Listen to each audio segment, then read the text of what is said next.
खोटे खोटे गुन्हे तयार करून माझ्यावर केस करायची याची तयारी चालू झाली. म्हणून माझ्या पोलीस खात्यामध्ये अनेक माझे मित्र आहेत. त्यांनी म्हणलं दंगेकर तुम्ही काळजी नका करू, तुमच्यासाठी एक दोन गुन्हे आमच्याकडे तयार आहेत. फक्त आता आदेश आलेला आहे, फक्त तुमचं दाखल करायचं. आणि मी काय हे केलं म्हणून माझं तोंड गप बसत हे कोणी मनात आणू ना. त्यांनी काल शिंदे साहेबांना भेटलं. शिंदे साहेबांना मी म्हणलं साहेब तुम्ही मला म्हणताय तुम्ही बोलू नका. मी त्यांच्यावर अजिबात बोलत नाही, अजिबात बोलत नाही, त्यांच्यावर टीका करत नाही, त्यांच्याशी म्हणजे त्यांचं मन दुखून असं बोलत. मी फक्त प्रश्न विचारतो, त्याचं उत्तर ते का देत नाही मला कळत नाही. मग मी साहेब म्हणलो पुण्यामध्ये आज तुम्ही बघितलं असेल, आज पोलिसची नाचक्की झाली, पोलिसांची नाचक्की झाली, ह्याच्या कोणच बोलत नाही, फक्त एकमेकाला वाचवण्याचा प्रयत्न करतात. आणि काल शिंदे साहेब जे बोलले की गुन्हेगार कुठल्याही पक्षाच्या जवळ असला तरी आम्ही कारवाई करणार, क्षमा करणार, मला तेच म्हणायचं होतं. हेच अपेक्षित मला चंद्रकांत पाटलांकडून जे शिंदे साहेब जे बोलत होते तीच भावना मला पुण्यासाठी त्यांची भावना होती. मग त्यांचे खासदार आहेत, आमदार आहेत, मंत्री आहेत. मग त्यांनी सोशल मीडियावर वेगळंच म्हणजे हा विषय बाजूला केला. सोशल मीडिया मग भाजपची सोशल मीडिया मग डॅमेज कसं करायचं. शिंदेंनी मोडला दंगेकरांचा इंगा, हे कोण बोलतोय? हा ते रवी अनसपूरकर, ते कामाला आहेत, ते भाजपच्या कुठल्या तरी मंत्र्याकडे. आता माझा इंगा मोडला. दुसरा महायुतीत कुरापती, दंगेकरांच्या पाठीशी रोहित पवारांची बारामती. आता हे कोण करतंय? हे भाजपचे मीडिया. पण भाजपच्या मीडियाला माझी विनंती आहे, मी माझ्यासाठी भांडतच नाही. तुम्ही आमच्या कुटुंबावर अन्याय करताय. माझ्या मुलाला तुम्ही या राजकारणात घेताय, वय वर्ष 21, त्याला अजून शिक्षण त्याचं संपतंय आता, आणि तुम्ही आमच्या कुटुंबावर हल्ला करता. मागच्या निवडणुकीवर आमच्या पत्नीवर तुम्ही हल्ला केला, तुम्ही आमच्या पत्नीचं नाव घेऊन आमच्यावर अन्याय केला. आमचं कुटुंब म्हणजे मी बोलतो माझ्या कुटुंबावर तुम्ही येताय, माझ्या लहान मुलावर येतात, आमच्या पत्नीवर येताय. अरे राजकारण असतं. आम्ही तुमच्या मुलावर कधीच बोलणार नाही. आम्हाला कळतं, आम्ही त्या संस्कृतीत वाढलोय की आमची लढाई हे युद्ध आम्ही लढू ना, पण तुमच्या मुलाबाळांवर आम्ही कधीच जाणार नाही. आणि आम्हाला मिळेल संधी तरी आम्ही बोलणार नाही, कारण ही राजकीय संस्कृती नाही.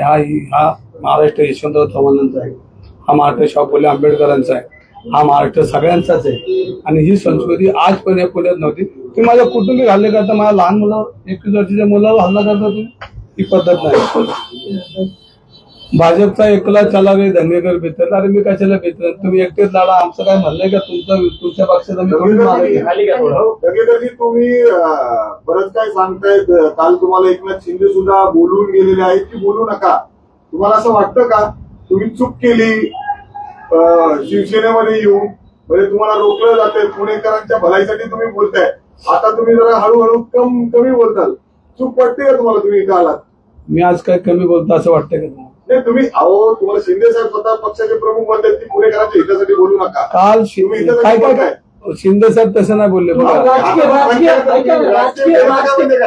राजकीय नाही, माझा विषय हा आहे, मी पहिला पुणेकर आहे. आणि शिंदे साहेबांनी काल मी जे बोलत होतो तेच बोलले. शिंदे साहेब म्हणले पुणेमध्ये गुन्हेगारी भयमुक्त झाली पाहिजे, गुन्हेगार थांबला नाही पाहिजे. आणि ज्या गुन्हेगारांमुळे जर पोलिसांची आज नाचक्की झाली तर त्याची जबाबदारी कोणाची? तर तिथले प्रमुख जे आहेत पदाधिकारी त्यांची, मंत्र्यांची.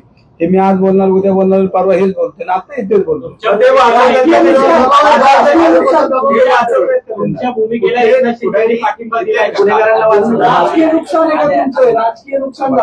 ह्याच्यामध्ये ज्या ज्या वेळेला मी आंदोलनं केली त्या वेळेला मी बेरजेचं राजकारण केलेलं नाही.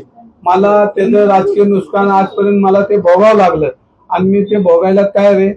पहिलं माझं राजकीय नुकसान सांगतो. मी पबवाल्यांवर आंदोलन केलं. या पबवाले आंदोलन एकत्र येऊन माझ्या निवडणुकीत मला काय करायचं ते त्यांनी केलं. मी ती पोषकाचं आंदोलन केलं, त्याच्यामध्ये ती सगळी फॅमिली माझ्या विरोधात रस्त्यावर उभं, त्यांची हस्तक माझ्या विरोध होते. आज हे जे गुन्हेगार हे माझ्या विरोध आहे, मी येणारच आहेत. मी आयुष्यात बेरजेचं राजकारण केलेलं नाही. सत्ता असून मी काय हापापलेलं नाही, मी खुर्चीला हापापलेलं नाही. मी जनतेने मला ज्या पद्धतीने मला प्रेमाने जवळ घेतलं, मला जेवढं आशीर्वाद दिले ते मला बोलायला लागेल. आज माझं कुटुंबाचं बी नुकसान झालं, माझं प्रोजेक्ट बंद झाला, माझी मुलं बाळ रस्त्यावर येतील अशी व्यवस्था सगळ्या भाजपच्या लोकांनी केली. कोणी केली मी सांगतो ना, माझे प्रोजेक्ट बंद केले तुमच्याच ह्याच्यामध्ये. तुम्ही मागच्या वेळेला निवडणुकीमध्ये माझे प्रोजेक्टवर जाऊन फोटो काढले, काय पत्रकारांनी चॅनेलला दाखवलं, वॉकची जागा घेतली. पण मी कधी आयुष्यामध्ये चुकीचं काम केलेलं नाही. हायकोर्टामधनं मला कोर्टाच्या लिलावामध्ये आम्ही 5-6 लोकांनी जागा घेतली, तर माझे हल्ले झाले ना. माझा आजही हल्ला मी पचवतोय. आज माझं घर उद्ध्वस्त व्हायची वेळ आली, पण मी माझ्या घराचं कधीच बोलणार. तुम्ही म्हणले तुमचं तोटा, मला मोठा तोटा झाला, पण मी त्याला घाबरत नाही. जनतेच्या आशीर्वादाने मला आता 50,000 रुपये पेन्शन चालू झालेली, म्हणजे माझं कुटुंब जगू शकतंय जनतेच्या जीवावर येईल. त्यामुळे आता मला जनतेचे आभार मानले आणि त्यांच्यासाठीच काम करायचंय.